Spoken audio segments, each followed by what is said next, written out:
ভারতের প্রধানমন্ত্রী নরেন্দ্র মোদীর কূটনৈতিক উচ্চাকাঙ্ক্ষা আজ অনেকটাই ধূলিসাৎ।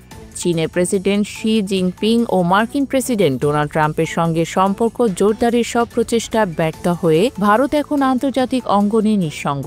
দ্য নিউ ইয়র্ক টাইমসের এক বিশ্লেষণে বলা হয়েছে, মোদির ইগোসেন্ট্রিক কূটনীতি এবং ট্রাম্পের প্রতি অতি নির্ভরতা ভারতকে কৌশলগতভাবে দুর্বল করে ফেলেছে। অন্যদিকে জিও নিউজের প্রতিবেদনে উঠে এসেছে, লাখাত সীমান্তে চীনের আধিপত্য ও পাকিস্তানের সঙ্গে উত্তেজনা বৃদ্ধির পরও মোদি প্রশাসনের পক্ষ থেকে কোনো কার্যকর কূটনৈতিক জবাব দিতে না পারার চিত্র। 2014 সালে গুজরাতে শি জিনপিংকে লাল গালিচার সংবর্ধনা, নদী তীরে দোলনায় বসে আলোচনার ছবি, সবই ছিল ভারত চীন সম্পর্কের মধুচন্দ্রিমার প্রতীক। কিন্তু বাস্তবে তা ছিল এক মরীচিকা। লাখাতে চীনের সেনাবাহিনীর অবৈধ অনুপ্রবেশ, গালওয়ান উপত্যকায় রক্তক্ষয়ী সংঘর্ষ এবং হিমালয়ে চীনের ক্রমাগত সৈন্য সমাবেশ প্রমাণ করে শির সঙ্গে মোদির ব্যক্তিগত রসায়ন কূটনীতিতে ব্যর্থ। দ্য নিউ ইয়র্ক টাইমসের মতে, মোদি চীনের সাথে সম্পর্ক উন্নয়নে এতটাই ব্যস্ত ছিলেন যে তিনি ভারতের নিরাপত্তার ঝুঁকিকে উপেক্ষা করেছিলেন।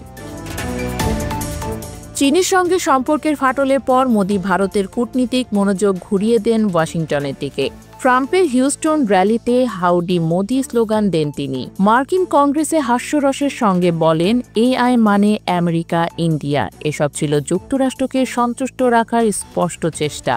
কিন্তু ট্রাম্পের দ্বিতীয় মেয়াদে এই সম্পর্ক দ্রুত বিষিয়ে ওঠে। সম্প্রতি ট্রাম্প ভারতের ওপর 50% শুল্ক আরোপ করেন, ভারতের অর্থনীতি মৃত বলে উল্লেখ করেন। সেই সঙ্গে তিনি রাশিয়া থেকে তেল কেনার কারণে ভারতের সমালোচনা করেন, যা মোদিকে গুরুতর বিব্রত অবস্থায় ফেলেছে। জিও নিউজের প্রতিবেদনে বলা হয়েছে, ট্রাম্প যখন পাকিস্তানকে কাশ্মীর ইস্যুতে মধ্যস্থতা করার প্রস্তাব দেন, তখন মোদি সরকার আতঙ্কিত হয়ে পড়ে, কারণ এটি ভারতের ঐতিহাসিক অবস্থানকে দুর্বল করে দিয়েছে।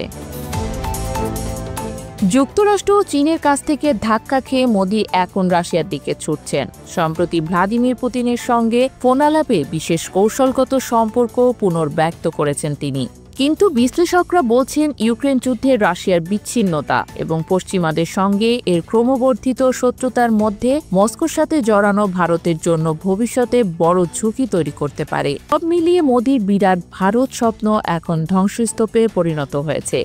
দ্য নিউ ইয়র্ক টাইমস বলছে, মোদির নেতৃত্বাধীন ভারতের কূটনীতি এখন অদূরদর্শিতার শিকার হয়েছে। বিশ্লেষকরা বলছেন, মোদি নিজেই তার তৈরি কূটনৈতিক ফাঁদে আটকা পড়েছেন।